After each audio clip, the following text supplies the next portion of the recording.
Eddie Hearn mengatakan pertarungan untuk Canelo Alvarez pada tahun 2023 adalah melawan penantang wajib WBO John Ryder pada bulan Mei. Diikuti dengan pertandingan ulang melawan Dimitri Bivol di 168 pound pada bulan September dan mengatakan itu tidak perlu dipersoalkan.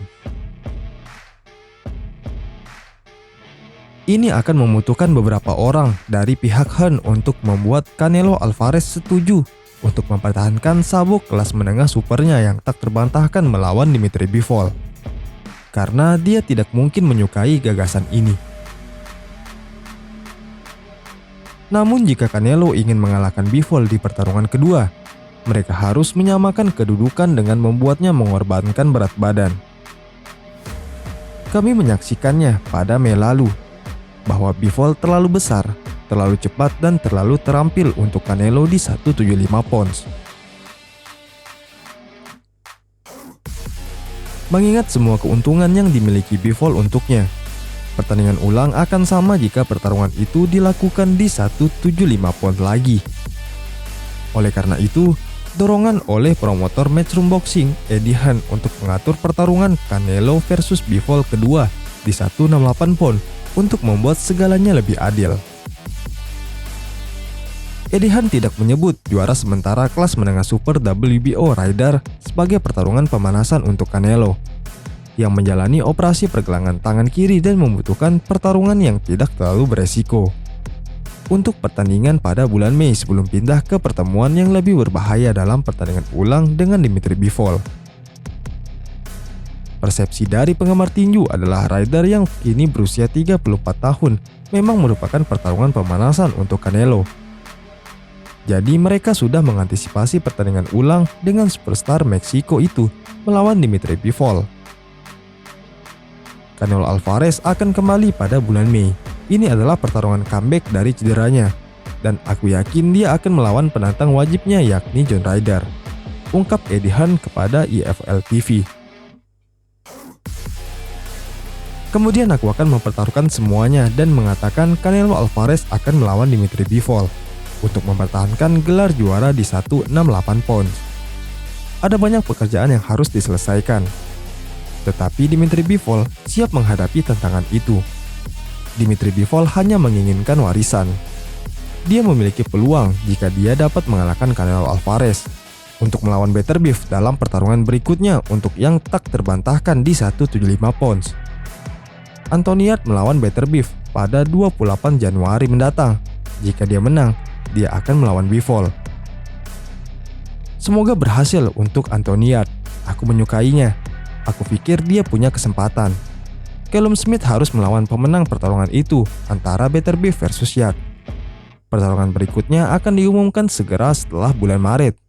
Dia diamanatkan untuk melawan pemenang Anthony Yard versus Arthur Beterbiev di WBC. Bivol akan bertarung pada waktu yang sama di bulan April atau Mei. Aku ingin dia melawan Buatsi.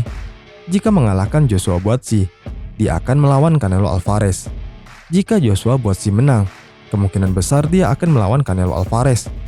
Itulah skema rencana pertarungan kelas berat ringan. Di dunia yang ideal, Canelo Alvarez akan melawan John Ryder dan Dimitri Bivol jika John Ryder gagal melakukan kesalahan besar, ungkap Eddie Hearn.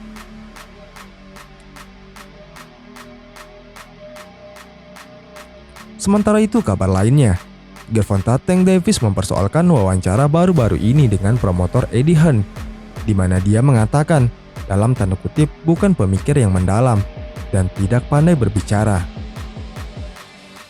Tank menjawabnya dengan mengatakan bahwa dia tidak menerima tawaran yang diberikan Eddie Hearn kepadanya karena bukan dalam tanda kutip pemikir yang mendalam. Eddie Hearn dan Tank Davis tampaknya saling sindir sejak dia menolak tawaran itu. Meskipun Eddie Hearn menunjukkan bahwa komentarnya tentang Tank Davis tidak dimaksudkan untuk tidak menghormati, namun penggemar tinju di media sosial tidak melihatnya seperti demikian. Merasa itu adalah hal yang kejam untuk dikatakan oleh promotor sekelas Matchroom Boxing. Dengan Devin Haney tidak lagi menandatangani kontrak dengan promotor Eddie Hearn, tidak ada seorang pun di promotornya yang dapat menghadapi Gervonta. Ketika aku melihat Gervonta Davis, aku melihat seorang pemuda yang terluka. Ungkap Han kepada The AZN Boxing Show. Aku baru saja melihat seorang anak dengan chip di bahunya. Dia adalah petarung elit. Dia bukan seperti Hani. Dia terus bertarung dengan konsisten untuk waktu yang lama. Kata Han tentang Tank Davis. Gervonta terlindungi dengan baik ketika dia dipromosikan oleh Mayweather Promotion, sebuah perusahaan yang tidak menandinginya dengan orang-orang tingkat elit seperti Devin Haney, Shakur Stevenson, Vasyl Lomachenko, Teofimo Lopez, hingga Ryan Garcia. Kini, Tank Davis tidak lagi bersama Mayweather Promotion. Ia langsung melakukan pertarungan berisiko melawan Hector Luis Garcia, dan ia akan menghadapi Ryan Garcia pada bulan April. Tank Davis seperti busur yang perlahan ditarik mundur selama 10 tahun, dan baru sekarang dia dilepas untuk menuju pertarungan besar. Akan menarik jika Tank bertarung dengan salah satu petarung Han, tetapi dia tidak memiliki siapapun yang layak untuk dilawan saat ini. Eddie Hearn memang menyebut pada hari Selasa gagasan petarung kelas welter Conor Benn melawan Gervonta, tetapi itu tampaknya tidak realistis saat ini. Benn muncul pada tes obat Clomiphene, dan dia masih berusaha untuk dibebaskan 7 bulan setelah dinyatakan positif. Pada titik ini, tidak mungkin Tank ingin membantu Eddie Hearn dengan melawan Benn. Aman untuk mengatakan bahwa Tank tidak akan menyia-nyiakan waktunya untuk melawan penantang kelas ringan Maxie Hughes yang juga menandatangani kontrak dengan Eddie Hearn.